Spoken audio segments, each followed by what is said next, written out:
बंसी वाले की। तो अगर आपको प्रभु से प्रेम करना है तो प्रभु का कीर्तन करना होगा। अगर प्रभु को पाना है तो प्रभु का भजन स्मरण। यहाँ राजा परीक्षित जी महाराज ने पूछा, भगवान हम जानना चाहते हैं कि अगर भगवान का ध्यान कैसे किया जाता है। ये सबकी परेशानी है, केवल परीक्षित जी की परेशानी नहीं। आप सोचते तो सब है कि हम भी भगवान की पूजा करें, 2 अगरबत्ती लगाएं, भगवान का जैसे पंडित जी लोग घंटों भजन करते हैं हम भी भजन किया करें। सोचते तो आप बहुत है लेकिन मन नहीं लगता है। तो आज हम आपको बता रहे हैं भगवान का भजन कैसे किया। जितासनो जित श्वासो जित संगो जितेंद्रिया और स्थूले भगवतो रूपो मना संगार हृदया। अगर भगवान का भजन करना है सबसे पहला काम जितासनो, आसन को जीतना होगा। एक आसन बैठने की आदत पड़नी चाहिए। पता चला पालथी मार के बैठ गए, थोड़ी देर में पैर दर्द करने लगी, पैर फैला लिए और हाथ दर्द किए, पीछे हाथ कर लिए, तो भैया सारा ध्यान तो हमारे शरीर में चला गया, तो भगवान में ध्यान कब जाए। आसन पहले जीतना होगा। फिर दूसरा काम जितासनो जित श्वासो, श्वास जीतो। प्राणायाम के माध्यम से श्वास जीतना, क्योंकि जब हम गहरी सांस लेते हैं तो हमारा मन केंद्रित हो जाता है, स्थिर हो जाता है। केवल आप गहरी सांस लेके केवल एक व्यक्ति का ध्यान करेंगे तो केवल वही व्यक्ति ध्यान में आएगा, अन्य व्यक्ति कभी ध्यान में नहीं आ सकता। तो कहने का अभिप्राय फिर सांस को जीतना होगा। फिर जित संगो जितेंद्रिया, संग जीतना होगा। एक होता है संग और एक होता है साथ। संग क्या है? जैसे कोई व्यक्ति यहाँ नहीं है फिर भी हमारा ध्यान वहीं जा रहा है उस व्यक्ति के पास, तो वो है संग। और साथ यही है कि हम आप सभी लोग साथ साथ बैठे, ये साथ। तो हमें साथ नहीं जीतना, संग जीतना है। कि अगर कोई व्यक्ति हमारा जिससे हमें अत्यधिक प्रेम है, अगर हम भगवान का भजन करने में लग जाए तो उस व्यक्ति का भी ध्यान ना आए। संग जीतना हो। मान लीजिए हम बैठे मंदिर में कथा सुनने आ गए, यहाँ कथा सुनने आए, भगवान की दिमाग चल रहा है कि भैया अभी तो तिली की कल जाके तिली टिकाने हैं, पंडित जी आए हैं, तो हमने सोचा एक आध दिन कथा सुना। पुरुष वर्ग सोच रहे हैं कल जाके तिली मूंगफली आ रही है, अभी अगल बगल वालों से पूछ लिया भैया फसल कैसी है।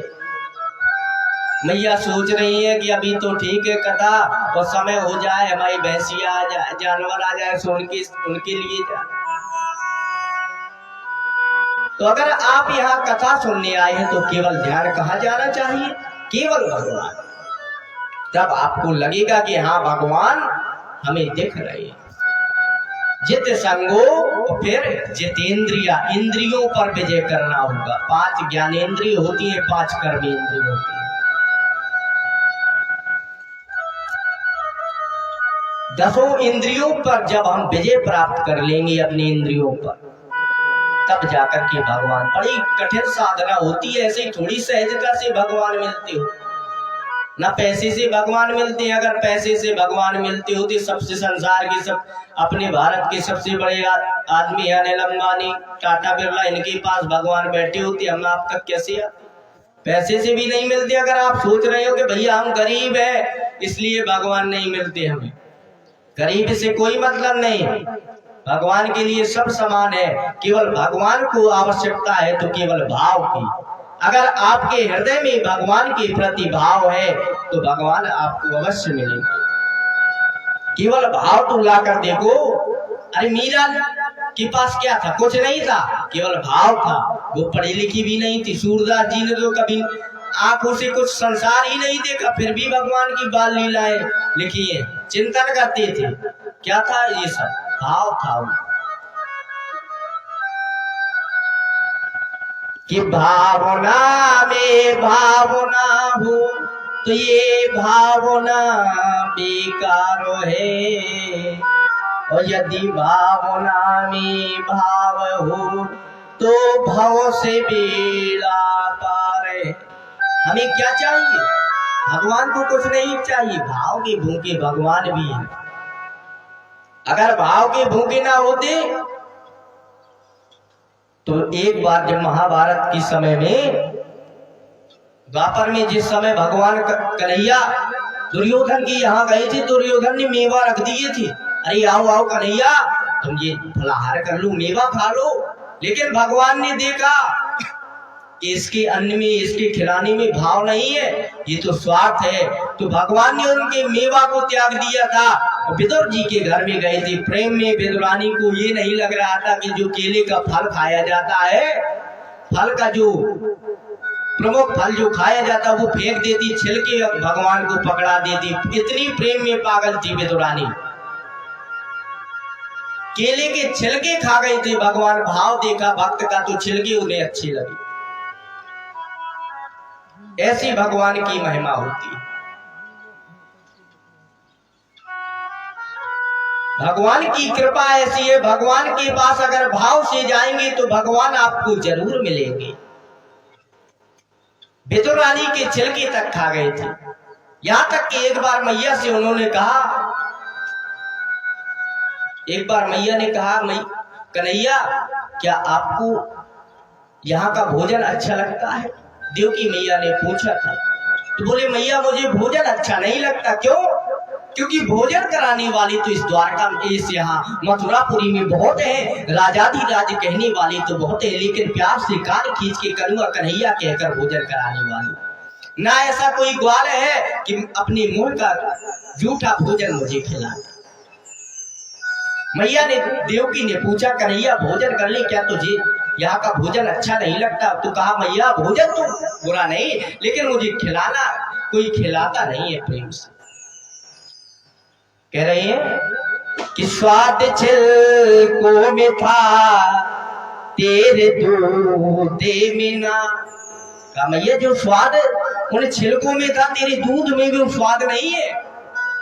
कि स्वाद छिलकों में था तेरे दूध में ना, मैं तो बेदरानी के छिलके ताके खा गया।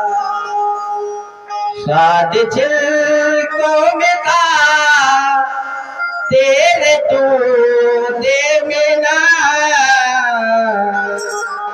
मैं तो बेदरानी के छिलके ताके खा गया।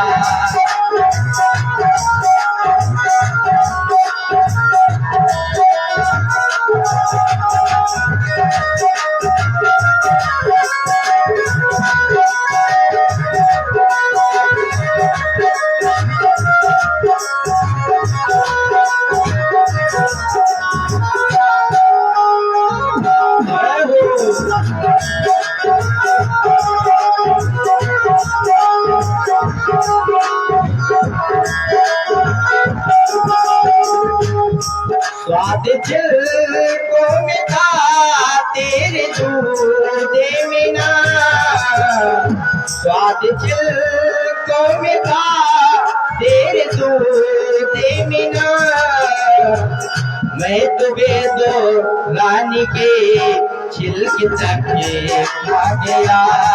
मैं तो बेदरानी के छिलके ताके खा गया।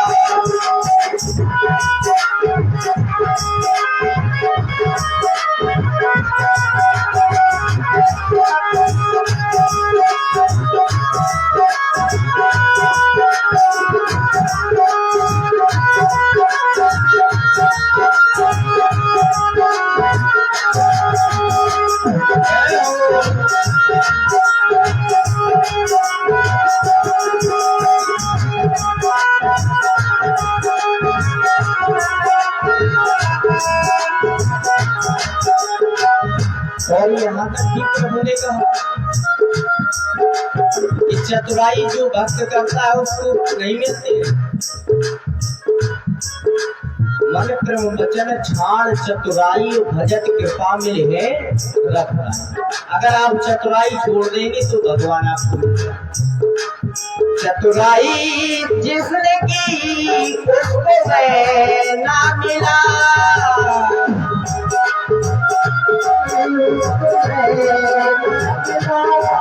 चतुराई जिसने की उसको मैं ना मिला,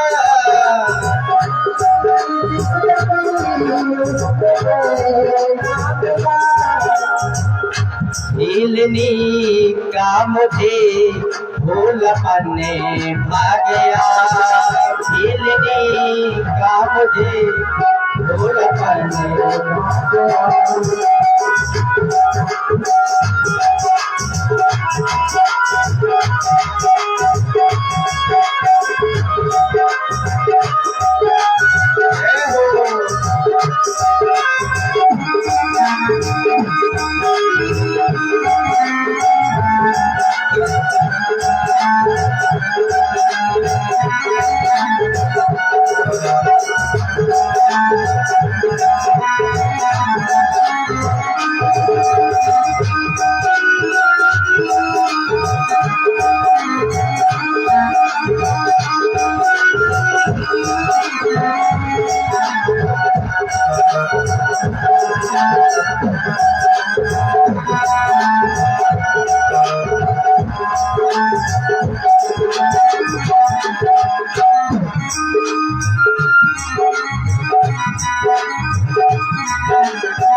बोले वृंदावन बिहारी लाल की। तो कहने का अभिप्राय, भगवान तो केवल उसी मिलते हैं जो भगवान से प्रेम करता है। स्थूले भगवतो रूपे मना गंगार रे दया, यानी अगर संसार को देखो तो कैसे स्थूल की भांति देखो।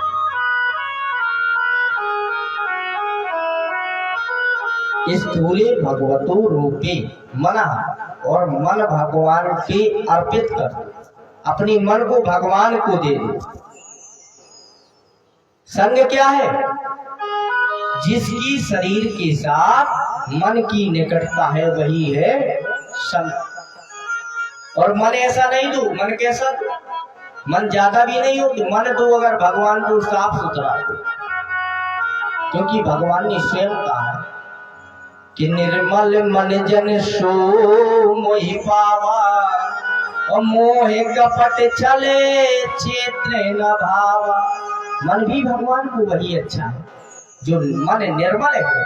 जिसका मन निर्मल है वही मन भगवान को अच्छा है।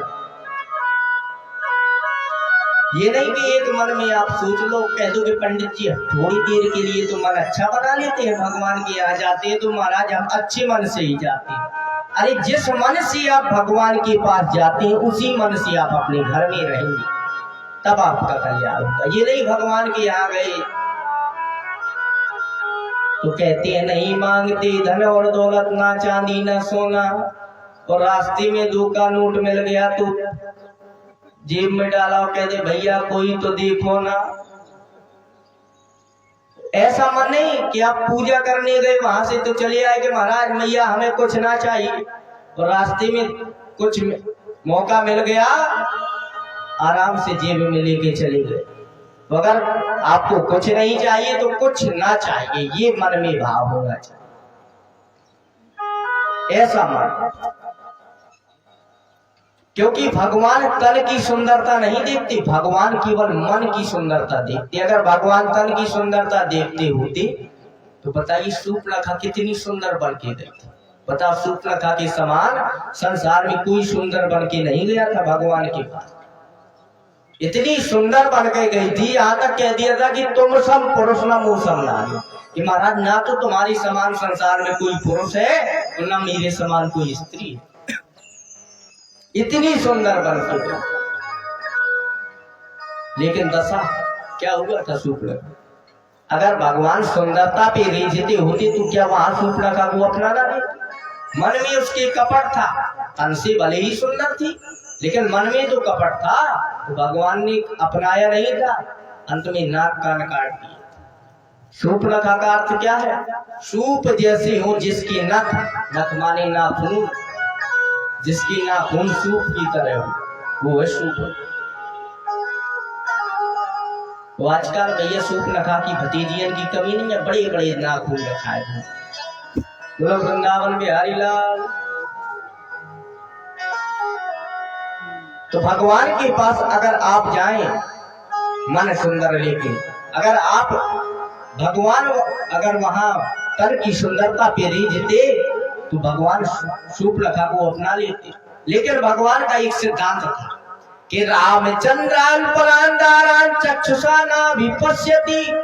राम जी कभी दूसरों की स्त्रियों को नेत्रों से कभी देखते भी नहीं थे। हाँ, ये अगर आप कहेंगे पंडित जी बिल्कुल नहीं देखते थे, लेकिन अगर अपनी समान है, राम जी कैसे देखते थे कि अगर उनके समान की कोई नारी है तो उसे बहन के रूप में, अगर उनसे बड़ी कोई नारी उनके पास पहुंचती है तो मैया के रूप में, अगर उनसे छोटी कोई बच्ची राम जी के पास जाती है तो उसे पुत्री के रूप में। यही आईना हमारा समाज में होना चाहिए कि अगर हम अपने बराबर की उम्र वाले को की नारी को देखें तो ये लगे कि ये तो हमारी बहन जा रही है। अगर हमसे छोटा कोई जा रहा है तो ये मान के चले ये हमारी पुत्री है। अगर हमसे बड़ी कोई स्त्री है तो ये सोचे ये तो हमारी मैया के समान है। अगर ऐसी धारणा जब भारत में होगी तभी इस भारत का कल्याण होगा,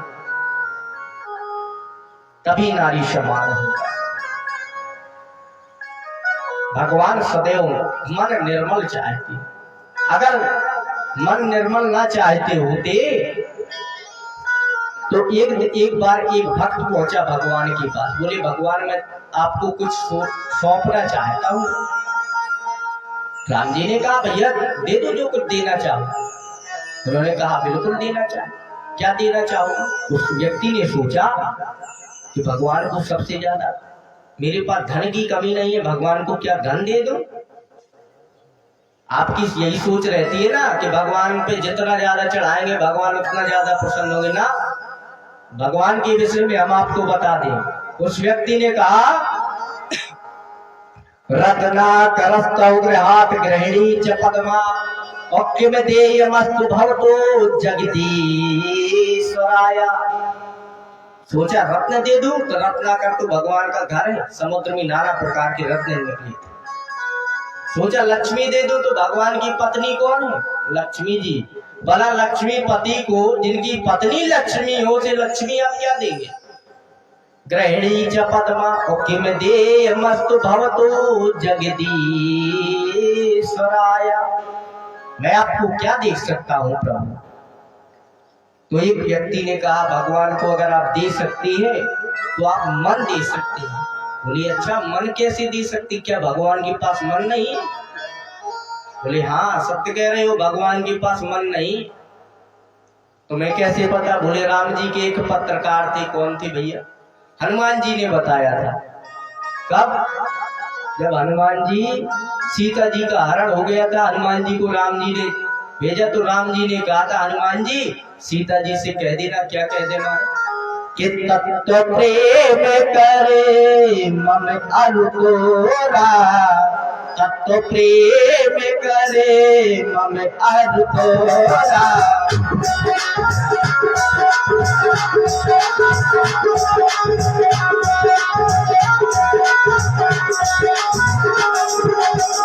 तत्व प्रेम करे मन अरुतोरा।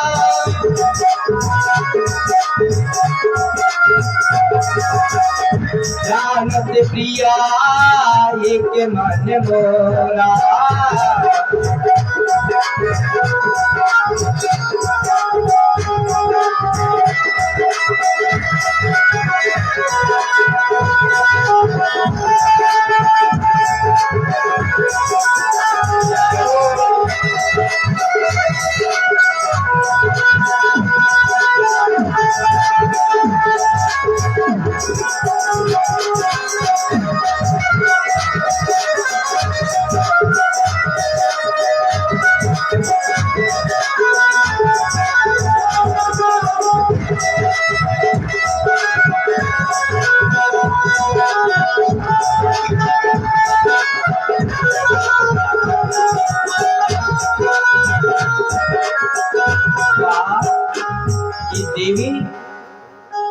से कह देना कि जो हमारा और आपका प्रेम है ना, वो केवल एक मेरा मन जानता है। वो मन कहाँ है?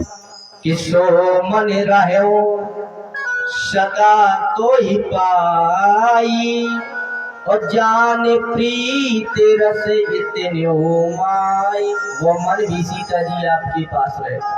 तो भगवान को क्या दे सकते हैं? आप अपना मन निर्मल करके दे दें।